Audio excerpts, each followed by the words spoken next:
August 6, 1945, or wait 15 hours. The illusion shatters. Deep beneath the Imperial Palace in Tokyo, in a fortified bunker designed to withstand any conventional assault, the Japanese High Command was about to confront a reality their entire war strategy had been built to deny. The humming, tense atmosphere of a war being slowly lost was shattered not by an explosion, but by a piece of paper. A single, frantic, and incomplete transmission from Hiroshima would initiate a catastrophic collapse of a 3-year-old facade, forcing Japan's military leaders to gaze into an abyss of their own miscalculation. The fundamental truth they had to accept was terrifying. The United States had not been fighting them with its full might. It had been holding in reserve a capacity for destruction so vast it rendered the very concept of Japanese resistance obsolete. The war room, a subterranean chamber encased in 4-foot-thick reinforced concrete, was the nerve center of a nation on the brink. That morning, Field Marshal Hata's intelligence briefing was, as usual, a grim exercise in managing a gradual but inevitable decline. The ritual was interrupted with jarring abruptness when Lieutenant Colonel Yamamoto breached protocol, bursting through the heavy steel door without the customary bow. In his hand was a decoded message that would redefine the nature of modern warfare. The communication from the Hiroshima Regional Military Command was fragmented, cut off mid-sentence as if the sender themselves had been erased. It spoke of a single cataclysmic bomb, a blast radius of unimaginable scale, and catastrophic casualties. General Umezu, the chief of the Imperial General Staff, read the words repeatedly, his mind struggling to categorize the event. His initial, instinctive interpretation clung to the known world of industrial warfare. It must have been an immense, coordinated conventional raid involving hundreds of B-29s unleashing a firestorm. The mathematics of urban destruction he understood demanded such a scale. But this comforting illusion was quickly annihilated by subsequent reports. Weather scouts and radar operators confirmed a chilling fact. Only 3 American aircraft had been sighted over Hiroshima. 3, not 300. The sheer impossibility of this ratio, 3 planes equaling the destructive power of an entire fleet, created a cognitive void that the High Command's existing doctrine could not fill. Admiral Toyota, standing before his vast strategic map of the Pacific, found every calculation upended. For 3 years, his intelligence teams had become adept at predicting American patterns, bomber formations, ordnance types, and tactical objectives. Nothing in that entire grueling air war could explain this event. It was an anomaly that broke their predictive models completely. By mid-morning, reconnaissance pilots added a surreal, almost mythological dimension to the disaster. They reported a monstrous, pulsing mushroom cloud, towering over 40,000 feet and visible from hundreds of miles away, its unnatural hues of violet and orange suggesting a force born not of mere chemistry, but of fundamental physics. The first-hand account from a railway official, relayed to Foreign Minister Togo, stripped the event of any remaining abstraction. The man described a light brighter than 1,000 suns, a pressure wave that hurled trains from their tracks, and a city center that had simply vanished, replaced by a single, raging firestorm. When the Supreme War Council convened that afternoon, the silence was heavier than any before. Prime Minister Suzuki, his hands trembling as he laid the reports on the table, gave voice to the unspeakable. "Gentlemen," he began, "we must consider what this means." The initial reaction from the war faction led by General Anami was predictable denial. He dismissed it as American psychological warfare, a clever ruse to mask a massive conventional attack. But Admiral Toyota, in a breach of decorum that itself signaled the tectonic shift occurring, countered with the devastatingly simple, irrefutable fact. 3 aircraft, Anami-san. 3. In that moment, the room's occupants were forced to digest a truth more poisonous than defeat. Their entire strategic doctrine, the intellectual foundation upon which they had launched and fought the war, was built upon a series of fatal illusions. The architecture of delusion. To comprehend the profundity of their shock, One must understand the carefully constructed fantasy the Japanese leadership had inhabited since before Pearl Harbor. This worldview was built on three core, interlocking pillars of belief, all of which Hiroshima vaporized in an instant. The first pillar was the tyranny of distance. Japanese strategists believed that by establishing a vast defensive perimeter across the Pacific, they could stretch American supply lines to the breaking point. They calculated that the sheer logistical nightmare of projecting power across 5,000 miles of ocean would neuter American industrial superiority. Japan would fight a war of attrition from its nearby, resource-rich conquests, while America exhausted itself merely trying to reach the battlefield. The second pillar was the superiority of spirit. A deeply ingrained cultural and military dogma held that Japanese Yamato Damashi, the Japanese warrior spirit, could overcome any material disadvantage. They believed American society was decadent, individualistic, and soft, that its citizens lacked the moral fiber to endure the bloodletting required for victory. The calculus was simple. After suffering 30,000, 40,000 casualties, American public opinion would crack, and its government would sue for a negotiated peace. The Japanese soldier's willingness to die for the emperor would always outlast the American soldier's willingness to die for an abstract concept. The third pillar was tactical and qualitative supremacy. This was the belief that through superior training, innovative tactics, and sheer fighting ferocity, one Japanese soldier could equal 3 or 4 of his American counterparts. Numerical inferiority in tanks, planes, and ships could be balanced by superior skill and courage on a tactical level, inflicting casualty ratios that would make America's numerical advantage a moot point. This triumvirate of assumptions had been repeatedly tested and found wanting throughout the war, yet the High Command had consistently engaged in a process of intellectual self-preservation. The disaster at Midway was attributed to bad luck and tactical errors, not to American code-breaking brilliance or a flawed carrier doctrine. The grueling defeat at Guadalcanal was blamed on local command failures and insufficient fighting spirit, rather than the undeniable reality of American logistical prowess and combat effectiveness in jungle warfare. Each reversal was interpreted not as evidence of flawed core beliefs, but as an exception that proved the rule, requiring only more determination. The collapse of a worldview. The afternoon of August the 6th marked the first time this wall of denial was breached. Intelligence Colonel Sato, finally permitted to present his long-suppressed reality assessment, delivered a barrage of statistical truth that was as devastating as any bomb. The numbers were incontrovertible. American aircraft production in 1944 alone surpassed Japan's total output for the entire conflict. American shipyards were launching escort carriers faster than Japan could train pilots to fly from them. But Sato's most humiliating data concerned scientific and research capacity. He revealed that American military research and development employed over 130,000 scientists and engineers. Japan's entire comparable effort involved a mere 6,000. The Manhattan Project, he explained, was not just a weapons program. It was an industrial civilization in miniature.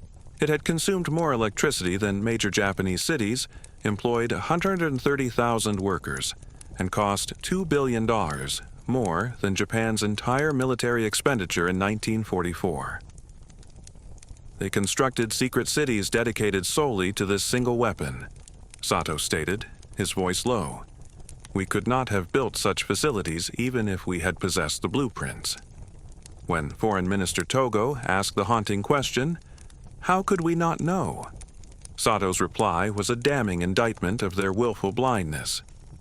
"We did know, Foreign Minister. Our intelligence services reported consistently on the scale of American industrial expansion and the existence of massive secret projects. But these reports were systematically dismissed as exaggeration or enemy propaganda. We chose not to know, because to know would have been to admit that victory was impossible from the start." Admiral Toyota articulated the dawning, horrifying realization. The Americans have been fighting this war with one hand behind their back. They fought Germany and Japan simultaneously, supplied their allies globally, and developed weapons we cannot even comprehend. They are not merely stronger than us. They exist on an entirely different level of civilizational and industrial development. This was the crucial shift, from seeing America as a larger rival to recognizing it as a different category of power altogether. The final acts of a strategic tragedy. The following days systematically dismantled any remaining hope. Reconnaissance photos of Hiroshima showed not just destruction, but vaporization. 4 square miles of the city center had been erased to bare earth, an effect achieved by a single bomb that surpassed the devastation of the March Tokyo firebombing, which had required 334 B-29s and 1,065 tons of incendiaries. The message was clear. American efficiency in destruction had achieved a quantum leap. Then, the Soviet declaration of war and invasion of Manchuria on August 8th shattered Japan's last diplomatic fantasy, that Stalin might mediate a peace. Now, the empire was caught in a vice, facing the atomic-age Americans from the east and the battle-hardened, American-equipped Soviet juggernaut from the north. The Red Army's blistering advance, powered by thousands of American-made trucks and tanks, was yet another lesson in the multiplicative power of Lend-Lease, a single American aid program that had provided more materiel to the Soviets than Japan's entire wartime production. The destruction of Nagasaki on August 9th was the final, brutal punctuation mark. It demonstrated that Hiroshima was not a singular, experimental weapon, but a deployable, repeatable tactic. In the Emergency Council session, the debate shifted fundamentally. It was no longer about how to win, or even how to negotiate a favorable peace, but about how to prevent the literal extinction of the Japanese nation.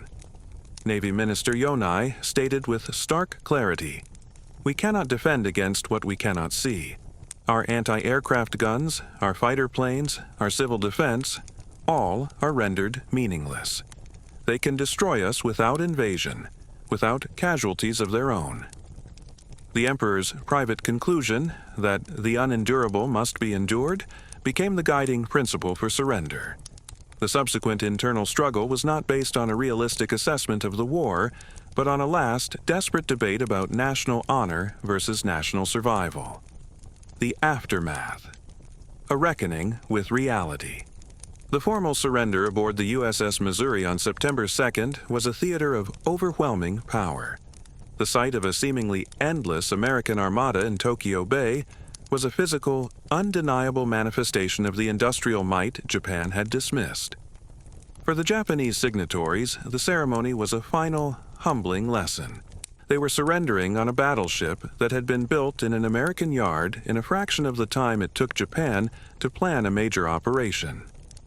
During the occupation, the full, humiliating scope of their miscalculation was laid bare.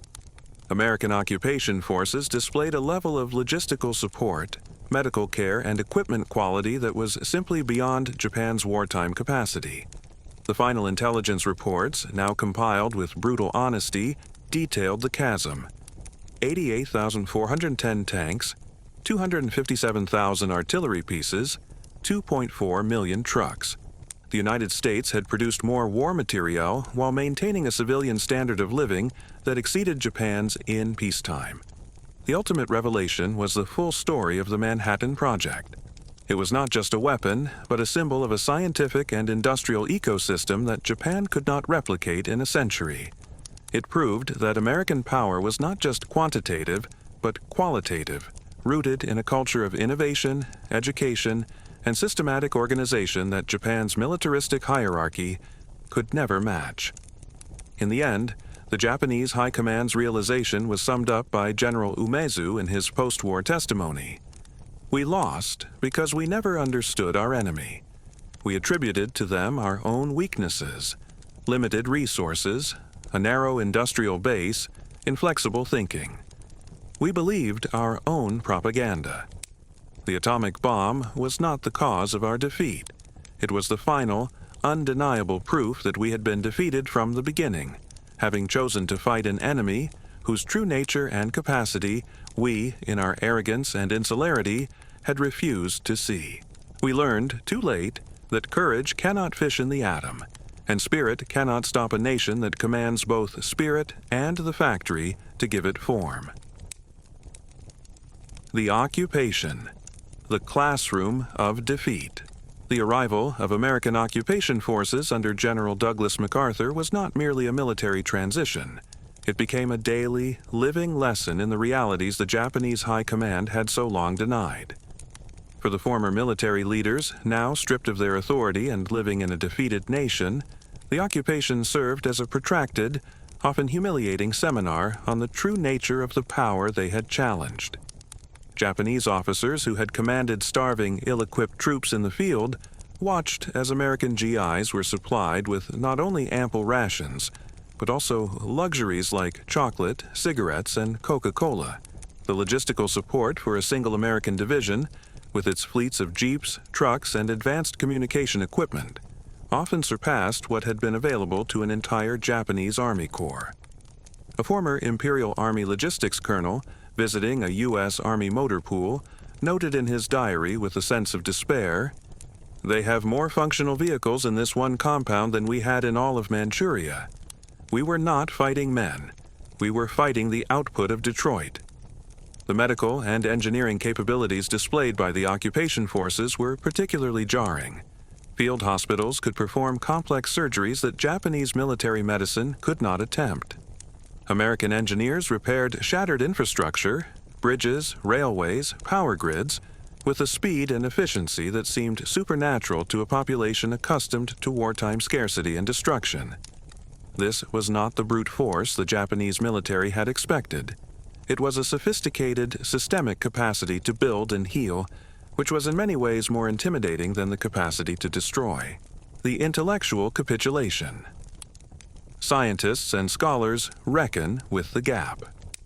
The demilitarization of Japan was accompanied by an intense period of intellectual introspection, forced upon the nation's scientific and academic communities. As details of the Manhattan Project trickled out through official channels and scientific exchanges, Japanese physicists and engineers experienced a mixture of awe and profound professional humiliation. They came to understand that the bomb was not merely a larger explosive. It was the product of a fundamental advancement in theoretical physics, a field where they had fallen decades behind. Study groups were formed to dissect the little public information available on nuclear fission. The realization dawned that the project required not just genius, like an Einstein or an Oppenheimer, but a vast, collaborative ecosystem. It required cyclotrons, nuclear reactors, and computational power that were beyond the reach of Japan's isolated and underfunded scientific establishment. A prominent Tokyo University physicist was recorded saying in a closed seminar, "We were like medieval alchemists trying to comprehend a modern chemistry lab. Our entire scientific framework was obsolete. The Americans had moved to a new paradigm of big science, and we did not even know it existed." This intellectual capitulation extended to economics and political science. The pre-war Zaibatsu industrial conglomerates, which had worked hand in glove with the military, were now studied by Japanese economists in contrast to the American industrial model. They began to understand that America's vast production was not just a matter of larger factories, but of superior management techniques, more efficient resource allocation, and a market-driven economy that, even in wartime, fostered innovation in ways Japan's state-controlled, militarized economy could not. The very economic principles they had dismissed as decadent capitalism had proven to be a source of overwhelming strategic strength. The psychological wound. The samurai confronts the system. For the individual military officer, the surrender and its aftermath created a deep psychological schism. The core of their identity, the Bushido Code emphasizing honor, loyalty, and death before disgrace, had been rendered not just obsolete, but catastrophic. The atomic bombs had made a virtue of death meaningless. The entire nation could be annihilated without the opportunity for a glorious final charge. This crisis of identity manifested in different ways. For some, like General Anami and other officers who chose suicide, it was the final, tragic adherence to the old code. a refusal to live in a world where their core beliefs had been invalidated. For others, it led to a complete renunciation of their past. Admiral Yonai, who had been a relative moderate, became an ardent advocate for the new pacifist constitution, arguing that Japan's martial culture had led it into a suicidal blindness from which it must never return. Many mid-level officers and career soldiers simply drifted into a quiet, shame-filled obscurity. Their skills were now useless, their honor publicly stripped, and their worldview shattered. They had to reconcile the fact that the sacrifices they had demanded of their men, the kamikaze attacks, the banzai charges, the fight to the last bullet, had been, in the cold light of the atomic flash, not acts of noble sacrifice but futile waste in the face of a force that operated on a different logical plane. The new doctrine, from military spirit to economic miracle. The most profound and lasting impact of this collective trauma was the wholesale redefinition of Japanese national purpose.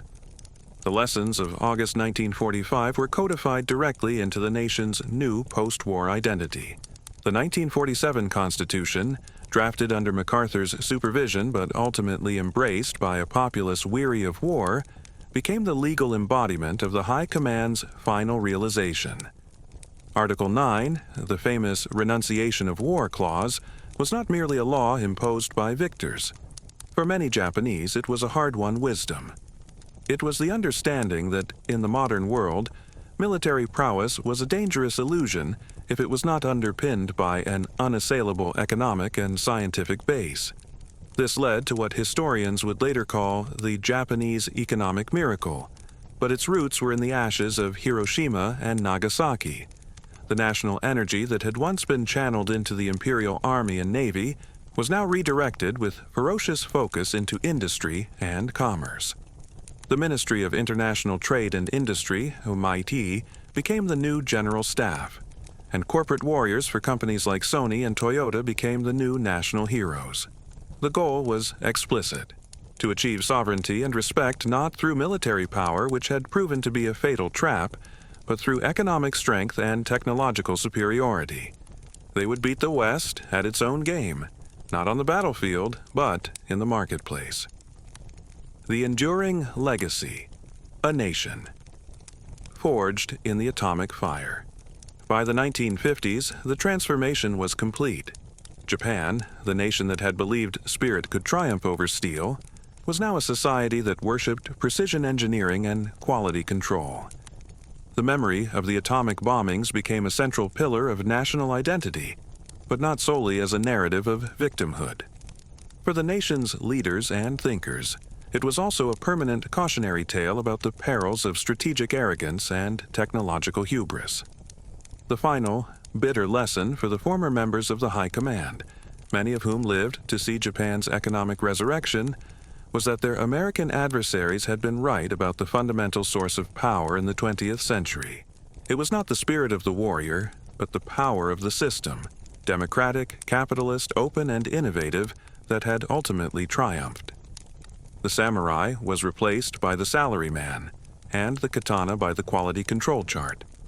In the end, the decoded message from Hiroshima did more than just end a war. It forced a civilization to look into the mirror and confront the flaws in its own reflection.